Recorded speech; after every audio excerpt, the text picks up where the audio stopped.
Hello everyone and welcome to Brilliant Brains. In today's video lecture we will cover chapter number 1 class 10th geography resources and development.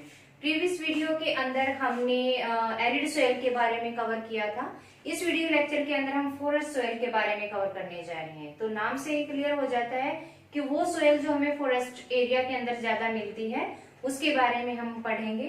तो formation कैसे होती है इसकी, ये माउंटेनी या hilly areas में हमें ज्यादा मिलती है। तो इसकी फॉर्मेशन डिफरेंट टाइप की सोयल ये हमें मिलती है, कहीं पर ह्यूमस रिच मिलती है और कहीं पर ह्यूमस की क्वांटिटी कम होती है। तो कहाँ पर फॉर्म होती है, माउंटेन और हिली एरिया के अंदर। अब ये क्या कैसे बनती है, weathering by snow rain and temperature, means कटाव छटाव होना किसका, हिल्स का और माउंटेन्स रॉक्स का कटाव होता है, वेदरिंग होती है उनकी किसके साथ होती है, स्नो। आपको पता है कि माउंटेन पीक के ऊपर स्नो होता है, बड़े बड़े ग्लेशियर होते हैं। जब वो कई बार नीचे खिसक के आते हैं, जब वो आते हैं तो वो चट्टानी पत्थरों को भी डुला देते हैं अपने साथ, वो एक दूसरे से रगड़ खाकर क्या करते हैं, विदरिंग करते हैं रॉक्स की।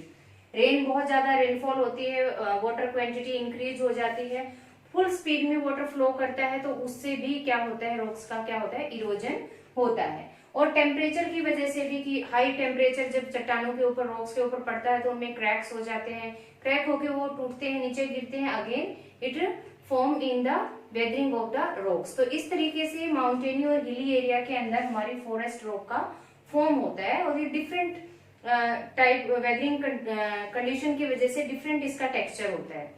ठीक है, कैसे होता है, जैसे कि अगर हम बात करते हैं, ये हमारा हिल है, ये हिली और माउंटेन एरिया है। तो यहाँ पर जो है हमें ह्यूमस रिच सोयल मिलेगी, वैली एरिया हम इसको बोल सकते हैं। और यहाँ पर हमें ह्यूमस की क्वांटिटी क्या मिलेगी, लेस मिलेगी। क्यों मिलेगी कि यहाँ पर तो जो ये हमारी फोर्सेस हैं, स्नो रेन और टेम्परेचर है, ये अपना काम कर रही है और वो वहां से डुलती रहती है ये एयर, इसके अंदर ह्यूमस कम मिलता है। लेकिन यहाँ आके क्या होता है, वो स्टेबिलिटी उसको मिल जाती है, सेल्स को, वो डिपोजिशन होता है और उसके अंदर क्या होता है, हमारा रिच होता है, क्या, ह्यूमस रिच होता है। तो यहाँ पर ये मोर फर्टाइल होती है और यहाँ पर लेस फर्टाइल होती है। अब इसका नेचर कैसा होता है, इसका नेचर लूमी होता है और सिल्टी होता है। लूमी का मतलब होता है कि चिकनी होती है ये, क्योंकि गीली रहती है हमेशा और रॉक्स की वेदरिंग की वजह से नीचे आती है, स्लोप से नीचे और वहां इकट्ठी होती रहती है।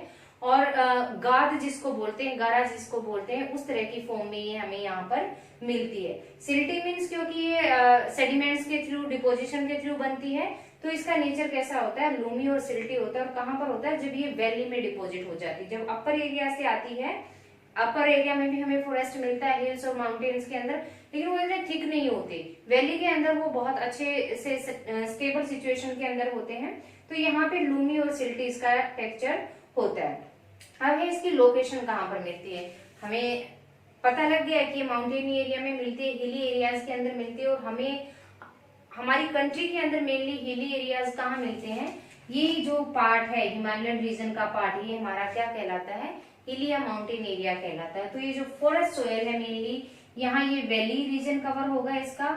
और ये या जम्मू एंड कश्मीर से लेकर यहाँ पर उत्तराखंड, बिहार और वेस्ट बंगाल का कुछ हिस्सा कवर करते हुए ये यहाँ अरुणाचल प्रदेश तक हमारी सोयल, यहाँ पर ये फॉरेस्ट सोयल मिलती है, जहाँ पर माउंटेनी फॉरेस्ट हमें मिलते हैं। ठीक है, ह्यूमस रिच होती है, ये मोस्ट फर्टाइल सोयल होती है फॉरेस्ट सोयल।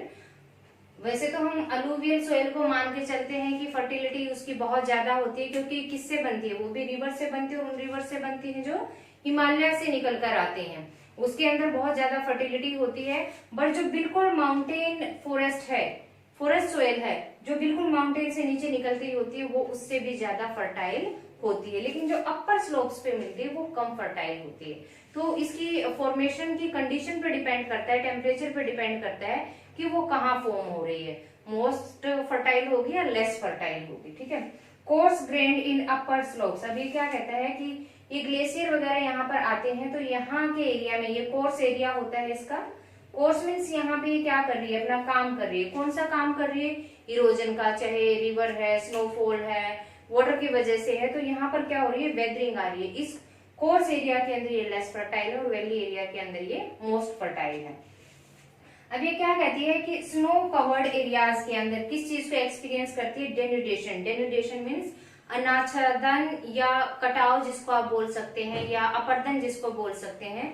क्योंकि जब स्नो कवर्ड एरियाज में से ग्लेशियर नीचे आके गिरते हैं, वो रॉक्स को क्या करते हैं, तोड़ते हैं, फोड़ते हैं, और उसी को क्या बोलते हैं, डेनुडेशन बोलते हैं। तो स्नो कवर्ड एरिया में इसको सोयल को डेनुडेशन का सामना करना पड़ता है। उसी डेनुडेशन की वजह से जब वो पार्टिकल सिल्ट और सेडिमेंट्स के रूप में नीचे आते हैं और वैली में डिपॉजिट होते हैं, तब वहां पे वो सोयल का फॉर्मेशन करते हैं, जिसको हम क्या बोलते हैं, फॉरेस्ट सोयल बोलते हैं। इसके अंदर क्या कंटेंट होते हैं, एसिडिक नेचर होता है इसका, अम्ल इसके अंदर होता है, हल्का सा खट्टापन इसके अंदर मिलता है।